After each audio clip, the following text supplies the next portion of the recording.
Okay. I'm going to start off with a little quick story. You know when I don't know if many of you have gotten your driver's license at a young age. I got my driver's license when I was 15 and a half. So I started doing the classes, going into the driver's ed, and basically I got my driver's license when I was 15 and a half, and I started to drive this car. This is my mom's minivan. Yeah, it's not like the coolest thing, but I was really happy when I got it.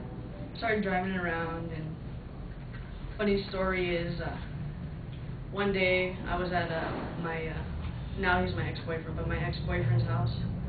He got mad at me, and when you guys, when you're in a relationship, you go, oh, well, I don't like you, blah, blah, blah, and then you're saying, oh, I'm mad at you, I'm leaving, and they go and storm off and get in the van, or get in the car and drive off really fast, and then make a dramatic scene. Well, as I was doing that, he started calling me to say, oh, where are you, and I'm like, oh, I'm around the corner. He called me back. This is when I was leaving his house, when I was mad at him because he said something that made me mad, or I don't even remember what it was.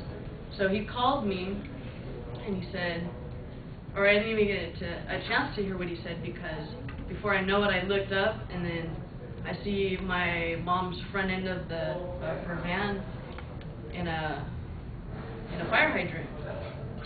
So I went, oh, crap, and I realized I just got in an accident. Apparently I had a sharp turn making a right off Residential Street. Maybe I was doing about 35, 40. I was doing a sharp turn, and then I missed a tree, but I hit a pole, and I landed on a fire hydrant. I guess it popped, it did a little pop-a-willy thing over a fire hydrant, and I get out, and then my whole arm's all burnt from the airbag deploying after I had already gotten out the car. So I was all like, oh. And I look, and I turn around, and I see, because I don't know how the van got over the fire hydrant, but it landed back into the street like I had been parked over to the side. So I turn around and I go, oh crap. And then right after that, my mom starts calling me, and I'm like, oh crap, what's gonna happen? And then 2 minutes later, I hear sirens coming from different angles of where I was at. This is over by Orsup Elementary, by the way. I don't know if you guys know where that's at. It's off of Burkhurst and Orangethorpe.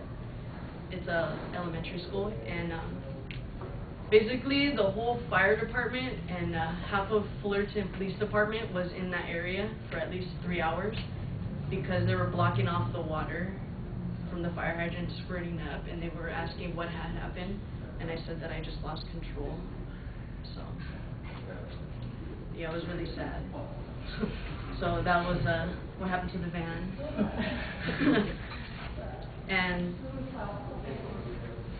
And my quote is, what I wrote in my high school yearbook is, always expect the unexpected.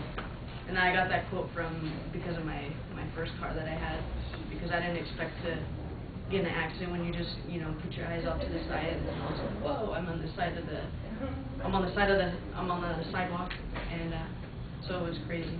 And another great thing that I feel accomplished is I enjoy playing sports.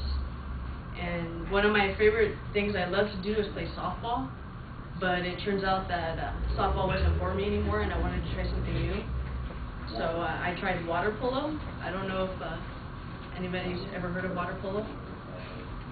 I tried that because it was challenging and yet rewarding at the end, because in the end you're building up your self-confidence, saying that I can get in the pool early in the morning, after school, late at night, for swimming for 45 minutes for a game.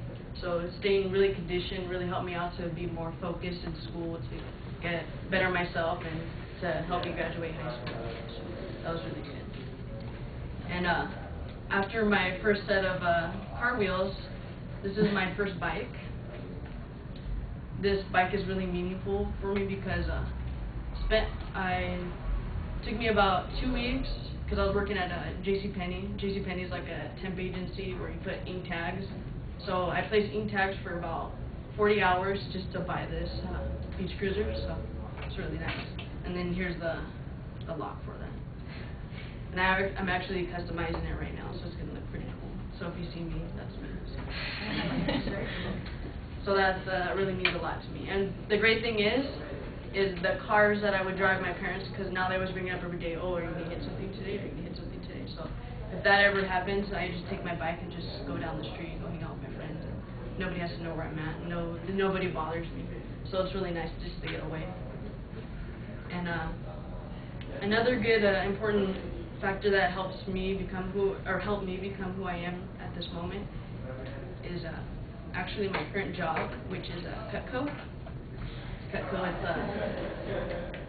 knives, so kitchen cutlery. I know it sounds kind of lame, but the reason why I started this is because of the economy and the fact that my parents said, oh, you can never sell knives, and you can never do this, you can never do that. So when I got the job, I was like, yeah. So when I got this job, I didn't realize that how hard it was, because I go in, maybe not as, I'm more of a person-to-person talking in front, not in a big, large group, so I kind of get shaky. I don't know if you guys notice that. But when I start doing my presentations of reading it off the paper, I just go, oh, yeah, this comes apart for easy cleaning. Wow, isn't that great? And I'm like, wow, and it cuts pennies. So it's really good. So seeing peers and families getting crazy about cutting pennies is kind of cool. So, and it helps me become more how do you say this, more because people from different ethnic backgrounds, they eat different types of food, and after I would present the kitchen cutlery, they'd be like, oh, do you want to have something to eat, or you want to hang out with my son or daughter? I'm like, oh, sure, yeah, okay, sure. So, but the great thing is, but the great thing about this is the fact that everybody was telling me I can't accomplish something, and I've been doing this for about a month now. I was selling a Cutco, and I've sold over $6,000 worth of knives. So it's really self-rewarding in itself, because selling knives to strangers, going in their home, talking for them for 30 to 45 minutes is, crazy. So, but.